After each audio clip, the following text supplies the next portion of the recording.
किसी को कोई दिक्कत नहीं, सब कुछ सही है, यानी कि हाँ, नवप्रीत भी जुड़ चुके हैं। हम लोग बात कर रहे थे बुखार की, ठीक है? बुखार की बात करें यानी कि फीवर, इसकी चर्चा हो गई थी। हाँ, गुड्डन प्रियंका, अगर हम टेम्परेचर की बात करें, शरीर का जो टेम्परेचर होता है, उससे कहीं थोड़ा ज़्यादा हो जाए तो हम बोलते हैं बुखार आ गया, बोलते नहीं? कहीं और ज़्यादा हो जाए तो कहीं भयानक बुखार है, ठीक है? वो ज़्यादा हो जाए तो दिमाग बुखार जो दिमाग पे चढ़ गया, बोलते नहीं है? तो यही चीज़ है हमारे। एक बार मेरे शरीर का टेम्परेचर कितना रहता है? 37 डिग्री सेल्सियस। मतलब साल के 12 महीने, कई सारे मौसम हो, बाहर ठंडी पड़े, खूब ठंडी पड़े, बर्फ कूद पड़े एकदम से जो है। और इसका मतलब ये नहीं कि टेम्परेचर यहाँ के लोगों का है, यानी कि भारत में कहीं पर भी है, यानी कि बात करें बिल्कुल जो पहाड़ यहाँ रहते हैं ना, तो क्या बोलते हैं, ये लद्दाख में, जहाँ बिल्कुल बर्फ जमी रहती है, वहाँ पर भी लोगों का टेम्परेचर कितना होता है, शरीर का इतना रहता है। मतलब शरीर के अंदर का टेम्परेचर जो होगा, वो इतना ही रहेगा, तो चाहे भले ही बर्फ के अंदर कहीं बैठ जाओ, ठीक है? मतलब कहीं पर भी रहोगे, टेम्परेचर नहीं रहेगा, कहने वाला कहने का मतलब ये। इससे अगर ज़्यादा हुआ, तो समझ लो बुखार है, ठीक है? इससे ज़्यादा हो रहा है, तो इसका मतलब खतरे का संकेत है, कहने का मतलब ये। तो ये बात समझ में आ गई थी। बुखार बताया था कल में यहाँ पर कि बुखार ये क्या है, रोग नहीं है, बल्कि ये क्या है, रोग का एक सिम्पटम है, लक्षण है। ठीक है? ये अपने आप में कोई रोग नहीं है कि हाँ, बुखार ये रोग होता है ना? ये हर जगह आएगा। तो कोई भी अगर आपको दिक्कत होगी, बीमारी होगी आपके शरीर में, तो बुखार तो आएगा ही आएगा। आप खुद भी देख लीजिए, कुछ भी होता है आपको, जरा सा भी चोट लग जाए, कहेंगे कि बुखार आ गया। मतलब जरा कुछ भी दिक्कत से तापमान सर्वाधिक शाम को 6 बजे और सुबह 3 बजे क्या होता है सबसे कम। तो ये तो नॉर्मल बात हो गई। बहुत माइनर अंतर होता है, तो ऐसा नहीं कि बिल्कुल एकदम से 37 से घट के 32 हो जाएगा, ऐसा नहीं होता है। बहुत माइनर अंतर यहाँ पर देखा जाता है। चलो आगे देखो। बुखार के कारण हम लोग कल देखे थे यहाँ पर कि एक तो कारण क्या है, बाहरी है, दूसरे कारण क्या है, आंतरिक, इंटरनल। एक्सटर्नल भी है और इंटरनल भी है। एक्सटर्नल कारण क्या है, बाहरी की बात करें तो बाहरी की बात करें यहाँ पर, तो जीवाणुओं और कवक के कारण होता है, यानी कि इससे बाहरी कारण है। ये बैक्टीरिया शरीर में आया या कोई मान लो कि फंगाई आए, तो ये अगर बाहर से कुछ आया, उसकी वजह से भी होता है। एक तो ये तरीका हो गया बाहर से। दूसरा इंजरी, मान लो कि यहाँ पर चोट वगैरह लग गया, अब रास्ते में जा रहे हो, अचानक गाड़ी से गिर गए, तो चोट लगा ना, इंजरी आया, ये तो कारण बाहरी हो गया ना, ऐसा थोड़ी ना कि आंतरिक कारण है, ये बाहरी कारण में आएगा। तो ये आपका बुखार इस तरह से आता है। दूसरा आंतरिक में क्या होगा, आंतरिक में आपको शरीर में कोई बीमारी है ऑलरेडी, बीमारी कोई अगर शरीर में है, तो उसकी वजह से भी क्या होता है, बुखार आता है। या कोई इंफेक्शन हो गया हो अंदर ही शरीर के, तो उसकी वजह से भी क्या होता है, बुखार आता है। कहने का मतलब ये हुआ, आंतरिक और बाहरी दोनों ही कारण इसके होते हैं। एक तो बुखार के टाइप, टाइप ऑफ फीवर की बात करें यहाँ पर, तो ये करीब 3 प्रकार के होते हैं। एक तो वो जो कम समय के लिए होते हैं, यानी कि शॉर्ट टर्म के लिए होते हैं। मतलब ऐसा नहीं कि बुखार आ गया तो लंबे समय तक चलेगा। बहुत क्षणिक होते हैं, 2-3 दिन रहेगा, खत्म बुखार, ठीक है? नॉर्मल आता है। ये कम समय के लिए, यानी कि ये जो है ये। लेकिन जो कम समय के लिए होते हैं, तो वो होते क्या है, बहुत तीव्र आते हैं। मतलब बहुत तेजी से आते हैं, तो बहुत तीव्र लेकिन कम होती है, यानी कि very intense but short duration. मतलब कहने का ये स्पीड इनकी तेज रहेगी, मतलब आएंगे तो बहुत तेज बुखार आएंगे, लेकिन ज्यादा लंबे समय तक नहीं चलते, थोड़े समय के लिए होते हैं। जैसे कि आप देखा होगा कोल्ड, ठीक है? शीत ज्वर की बात करें यहाँ पर, तो ये थोड़े समय के लिए आता है, तो 4 दिन रहेगा, फिर चला जाएगा। जब तक आएगा तो 4 दिन में इंसान को हिला देगा एकदम से। कहने का मतलब ये निमोनिया वगैरह हो गया, निमोनिया है, इन्फ्लुएंजा है, तो ये सब क्या है, ये बुखार आते हैं, थोड़े समय के लिए आएंगे, तो 4 दिन रुकेंगे, चले जाएंगे। तो ये नॉर्मल है, ठीक है? ये तो मतलब क्या हो गया कि बिल्कुल थोड़े समय के लिए आते हैं, ये हो गया। दूसरे ये है चढ़ उतर के आते हैं, मतलब क्या है कि आपको कम अप एंड डाउन, मतलब कहने का ये आज आपको बुखार है, कल लगेगा सही हो गया, फिर परसों पता लगा, फिर लगा कि बुखार लग रहा है। होता नहीं कि बुखार चढ़ उतर के बुखार आ रहा है, मतलब ऐसा नहीं लगातार बना रहेगा। 2 दिन का दवाई खाओ, आपको लगेगा सही हो गया, कोई दिक्कत नहीं। लेकिन यहाँ दवाई बंद किए, ये दवाई खा भी रहे हो तो फिर से कहो अचानक 2 दिन बुखार लग गया, सही हो गया, फिर से जाना पड़ जाएगा। तो ये घटता बढ़ता रहता है। जैसे कि मलेरिया, मलेरिया का फीवर जो होता है ना, वो ऐसे होता है, कभी आएगा, फिर लगेगा, उतर गया, फिर चढ़ गया, फिर उतर गया। तो मतलब ये चढ़ उतर के आता है, कहने का मतलब ये टाइफाइड भी ऐसे होता है, ठीक है? ये सब बुखार से होते हैं, चढ़ उतर के आते हैं, मतलब एक लगेगा सही हो गया, फिर लगेगा फिर दिक्कत हो गई। ये तीसरा आप होते हैं लंबे समय के लिए होते हैं, लॉन्ग टाइम। जैसे कि आपको देखो एड्स हो गया, टीबी है, जिनको एड्स हुआ रहता है, तो एड्स में क्या है, एड्स आपको पता नहीं किससे होता है, वायरस का नाम किसी को पता है? तो ये जो आपका एचआईवी वायरस होता है, ठीक है? ये अगर आपके शरीर में एंटर कर गई, तो इससे क्या होगा, आपको एड्स मालूम हो गया, तो क्या है, एड्स तो लंबे समय तक चल रहा है, तो उसमें बुखार आपको बने रहेगा जब तक ये रहता है, क्योंकि एड्स में होता है कि इम्यून सिस्टम बिल्कुल कमजोर हो जाता है। मतलब जरा सी भी दिक्कत आपको होगी, तुरंत पकड़ लेगा खट से। तो ये जो है, जब तक एड्स रहेगा तब तक बुखार को लगा रहता है। जैसे कि टीबी के मरीज को देखा होगा, इनका को पता है, जिनको टीबी हो जाता है, उनका चलता इलाज डॉट्स का इलाज चलता है। डॉट्स सुना होगा ना, एक कोर्स होता है डॉट्स का, ठीक है? ये बोलते हैं उसको डॉट्स। तो कहने का मतलब ये है कि वो लंबे समय तक चलेगा। अब सालों साल चलता है इनका कोर्स, टीबी वाला मरीज का जो है। अब साल भर कोर्स चलेगा, तो ऐसा नहीं कि इंसान साल भर बुखार उसको बने रहता है। तो कहने का ये, तो ये क्या है, एक लंबे समय तक रहता है, कहने का मतलब ये, क्योंकि बीमारियां थोड़ी लंबी चलने वाली हैं। ऐसा नहीं कि टीबी आज हो कल आपको सही हो जाएगी। लेकिन ये जो बीमारियां हैं, टाइफाइड है, मलेरिया है, आप हफ्ता भर दवाई खा लोगे, 10 दिन खा लोगे, ये सही हो जाएगा। ये तो आप 2 दिन दवाई खा लोगे, सही हो जाएगा। लेकिन इसके लिए आपको सालों दवाई खाना पड़ता है, क्योंकि पूरा कोर्स चलता है, डॉट्स का करीब 18 महीने कोर्स होता है। तो कहने का मतलब ये हुआ कि ये जो आप देख रहे हो इधर, तो ये क्या है, लंबे समय तक चलने वाले बुखार होते हैं। ये क्या है, थोड़ा चढ़ उतर के आते हैं, लेकिन एक लंबे समय तक नहीं चलेंगे। ये बहुत शॉर्ट टर्म के होते हैं, थोड़े समय के लिए होते हैं। चलिए, बुखार से प्रभावित शारीरिक तंत्र, यानी कि बात करें body system affected by fever. कहने का मतलब ये है कि जो अपना शरीर है, इस शरीर में कौन-कौन से अंग बुखार से प्रभावित होते हैं, वो हमको समझने हैं। एक तो हमारा जो नर्वस सिस्टम है, यानी कि जो तंत्रिका तंत्र है, ये भी अफेक्टेड होता है।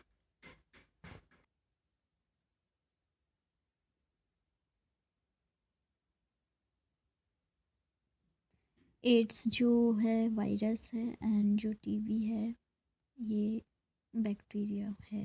इस बात तो फैलेगा ही ना, बात ये। चलिए, हम बात कर रहे थे किसकी, body system affected by fever. जितना भी चल रहा है करते चलो धीरे-धीरे। तंत्रिका तंत्र की बात करें, यानी कि नर्वस सिस्टम की बात करें, ये भी आपका अफेक्टेड होता है, नर्वस सिस्टम, ठीक है? ये क्या होता है इसमें, आपको देखा होगा सिर दर्द होता है, जब बुखार आपको आता है, तो लगता है कि यार बहुत सिर दर्द हो रहा है, ठीक है? बहुत दर्द हो रहा है, बेचैनी सी हो रही है, अनिद्रा, नींद नहीं आ रही। तो ये सब चीजें क्या होती हैं, तो ये सब आपको नर्वस सिस्टम प्रभावित अफेक्टेड होता है, इस वजह से दिक्कतें आपको देखने को मिलती हैं।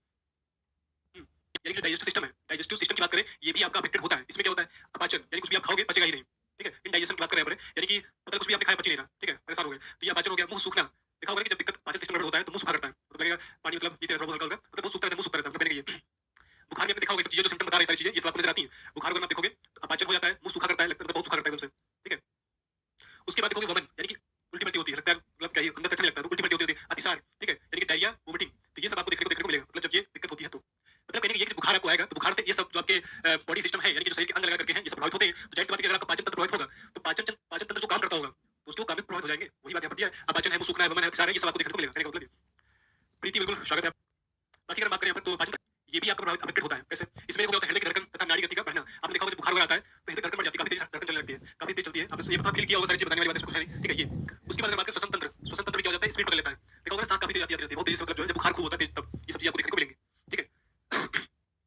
चलो उसके बाद बात करें पेशी कंकाल तंत्र की बात करें, ये भी क्या होता है, अफेक्टेड होता है। इसमें आपको देखा होगा थकान है, जोड़ों में दर्द वगैरह हो गया, तो ये सब आपको फील होता है।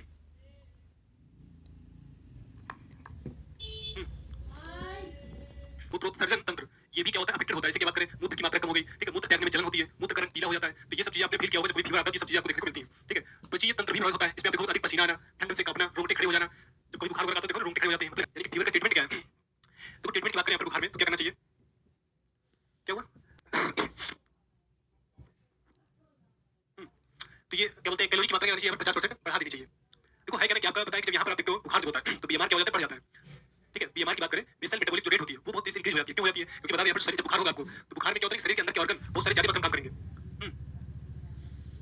बुखार क्यों हो रहा है, क्योंकि आपके शरीर में कोई बाहरी आदमी आ चुका है, मतलब बाहरी कोई सेना अंदर एंटर कर रही है। तभी तो क्या हो रहा है कि ये जो फीवर है, तभी तो आया आपको फीवर, तभी तो क्या होता है कि जो आपकी हाइपोथैलेमस होती है ये टेम्परेचर को बढ़ा देती है, ताकि क्या है कि पता लगे शरीर को कि भाई बाहर से कोई आ चुका है। अगर बाहर से कोई आया है तो इसका मतलब क्या है, अंदर की जो सेना है वो एक्टिव हो चुकी है ना, ज्यादा मतलब काम कर रही होगी, ज्यादा काम करेगी तो ज्यादा कैलोरी की खपत भी करेगी, ज्यादा कैलोरी की खपत होगी, इसका मतलब क्या है, बीमार आपका बढ़ चुका है।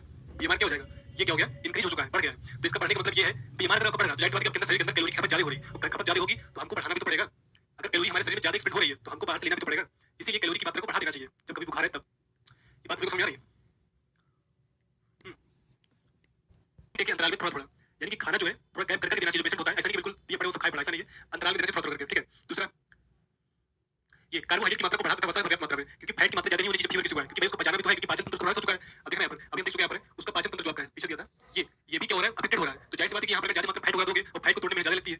यानी कि बात करें अगर होते देखो है क्या ना, ये जो बाहर दिख रहा है जो मतलब बाहर मतलब एक बैक्टीरिया नहीं है, इसमें माहो बैक्टीरिया घूम रहा है, माहो वायरस घूम रहा है, एक तो घूम नहीं रहा। हम लोग घर से बाहर निकलते हो तो माहो बैक्टीरिया अंदर लेके आते हो, बैक्टीरिया अंदर आ जाते हैं, वायरस अंदर आ जाते हैं, रोज कोई बाहरी अंदर आ जाती है तो खर्च हो जाती है दिमाग के। ये तभी परेशान होती है जब कोई व्यक्ति ऐसा होता है खतरनाक आदमी आ जाता है, कभी कभी देखो भाई बहुत खतरनाक टाइप का आदमी आ जाता है, तो उससे क्या होता है इनको लड़ने में दिक्कत आती है, तब परेशान हो जाती है, कभी कभी बर्दाश्त हो जाती है। तो ये चीज होती है, बाकी मोस्टली केस में बाहर किसी ने मारी जाती है। बीमार क्या होता है, तो यही शुरुआत वाली क्लास में बताया था, स्टार्टिंग वाली क्लास में कि बीमार होता है बेसल मेटाबॉलिक रेट। इसका सिंपल समझो, समझो क्या है, जैसे कि शरीर अपना है, हम लोग का शरीर है, हम लोग खड़े हो जाए, मतलब कि बिल्कुल लेट जाओ, लेट जाओ, लेटने में क्या होता है कि शरीर का फिर भी कुछ कुछ ऑर्गन काम कर ही रहा होगा ना भाई, जैसे कि दिल धड़कना होता है वो बंद नहीं होता है, आप चाहो चाहे ना चाहो वो धड़केगा। ठीक है, ब्लड सर्कुलेशन की बात करें, वो आपका इधर उधर सब ब्लड जा रहा है वो तो जाएगा ही जाएगा। ठीक है, पहले चपकाने की बात करें, अपने आप चपकेगी, वो तो कोई दिक्कत नहीं, मतलब कुछ काम ऐसे होते हैं शरीर के जिन पे हमारा कोई बस नहीं है। ठीक है, तो इसका मतलब ये है कि जो काम अपने आप हो रहे हैं उनमें कैलोरी भी तो खपत हो रही होगी ना, ऊर्जा की खपत हो रही होगी, बस वही बीमार होता है। बेसल मेटाबॉलिक रेट, अंदर जो एक्टिविटी हो रही है मेटाबॉलिक हो रहा है, मेटाबॉलिक मतलब क्या है, जो चीजें अंदर गई हैं उनको तोड़ा जा रहा है, कुछ चीजें टूटी हुई को जोड़ा जा रहा है, ये तो क्या है, मेटाबॉलिक है, मेटाबॉलिज्म है ये। तो रेट क्या है, उसकी दर क्या है, तो बस वही मतलब है जितनी ऊर्जा खपत हो रही है उसकी बात करना। ठीक है, अब जैसे कि मतलब कोई इंसान बोल रहा है, चल रहा, दौड़ रहा, कुछ भी कर रहा है, तो इसमें क्या होता है, उसका बीमार काफी इंक्रीज हो जाता है, क्योंकि भाई उस समय ज्यादा मात्रा में काम हो रहा होता है।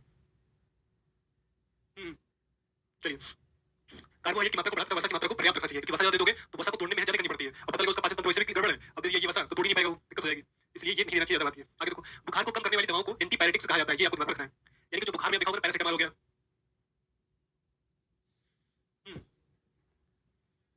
तो यानी कि बात करें यहाँ पर क्या बोलते हैं, ये बात समझिए सभी को, यानी कि बुखार को जो कम करने दवाइयां होती है, जैसे कि आप देखा होगा ना, ये पैरासिटामोल वगैरह हो गई और ये जो क्या बोलते हैं स्प्रिन वगैरह हो गई, तो जो भी बुखार को कम करने दवाइयां आती हैं, ठीक है, उन सब की बात करें तो बोलते हैं एंटीपायरेटिक्स, ये एंटीपायरेटिक्स बोलते हैं ये। चलो आगे देखो, तो फैक्चुअल चीजें हैं, याद कर लो। अब विटामिन बी कॉम्प्लेक्स, अब देखो इसके पहले लोग पढ़ चुके हैं, विटामिन वाला पढ़ चुके हैं, तो कॉम्प्लेक्स की बात हो रही है तो खुद में क्या है। विटामिन बी कॉम्प्लेक्स का मतलब ये है कि बी समूह, मतलब इसके अंदर कई विटामिन आते हैं, B1 है, B2 है, B3 है, 5 है, 6 है, 7 है, 9 12 है, ये सारे विटामिन की बात करें तो बोलते हैं बी कॉम्प्लेक्स। यहाँ तो कोई दिक्कत किसी को, यानी कि विटामिन बी कॉम्प्लेक्स को अलग से दिया जाता है क्योंकि एंटीबायोटिक्स इसके अवशोषण को रोकते हैं। यानी कि जब आप एंटीबायोटिक्स लोगे, मान लो कि आपको बुखार हो गया, आपने दवाई खाई, तो जो दवाई बुखार बुखार वाली उनमें क्या होता है, तो उनमें होता क्या है कि आपको विटामिन जो बी कॉम्प्लेक्स आपके शरीर में है उसके अवशोषण को ये रोकते हैं, तो जाहिर सी बात है कि इनको आपको अलग से लेना पड़ता है। तभी आपने देखा होगा जब कभी आप दवाई लेने जाओगे डॉक्टर के यहाँ पे, ठीक है, मोस्टली केस में देखा होगा जो दवाइयां देते हैं डॉक्टर, तो उनमें देखोगे तो एक टिकिया बी कॉम्प्लेक्स जरूर लगी होती है, कभी उसमें गौर से देखा जब दवाइयां देखोगे तो उसमें समझ में आएगा इसकी टिकिया जरूर लगी होती है, उसमें देखोगे पढ़ोगे उसमें तो किसी न किसी टैबलेट में जो है उसमें लिखा होता है कि ये बी कॉम्प्लेक्स लिखा रहेगा, मतलब उसमें बी कॉम्प्लेक्स जरूर रहता है, मतलब इस चीज को अलग से दिया जाता है क्योंकि इसका अवशोषण रोकता है। विटामिन ए और सी की मात्रा को भी बढ़ा देना चाहिए, मतलब जब भी आपको बुखार वगैरह आता है तो विटामिन ए और सी को बढ़ा देना चाहिए। B1 B12 होता है, हाँ, की मात्रा को बढ़ा देना चाहिए, क्योंकि विटामिन सी जो है ना ये आपके इम्यून सिस्टम को मजबूत करने का काम करता है। तभी आपने देखा होगा जब कोरोना भी आया था तो डॉक्टर सब क्या कर रहे थे, विटामिन सी बोलते थे खूब खाओ, विटामिन सी खूब खाओ, मतलब खट्टे फल वगैरह जो थे, संतरा वगैरह है खूब खाओ, इसे बोला करते थे, ताकि क्या हो आपका जो इम्यून सिस्टम है वो मजबूत हो। क्योंकि भाई जो बाहर से कोई मान लो आ रहा है, कोई सैनिक मतलब कोई दुश्मन आ रहा है, तो उसे लड़ाई करने का काम अगर आपकी सेना ही करे अंदर की, तो ज्यादा सही है, फालतू में बाहर से कुछ करना ज्यादा अच्छा है। तो इसलिए आपका इम्यून सिस्टम मजबूत होना चाहिए, कहने का मतलब ये ब्लेंड डाइट करनी चाहिए। ब्लेंड डाइट ये क्या होती है, देखो अंग्रेजी का शब्द ब्लेंड डाइट, बाकी इसका मतलब बिना तली भुनी सब चीजें, बिना मसाले वाली, बिना मसाले वाली आसानी से जो पचने वाली जो भी चीजें हैं उसको बोलते हैं ब्लेंड डाइट। ठीक है, मतलब ज्यादा वैसा खाना ही खाना चाहिए इसमें जो पचे ही नहीं। हो चुका है, एक बार कमेंट करें यहाँ तो कोई दिक्कत किसी को।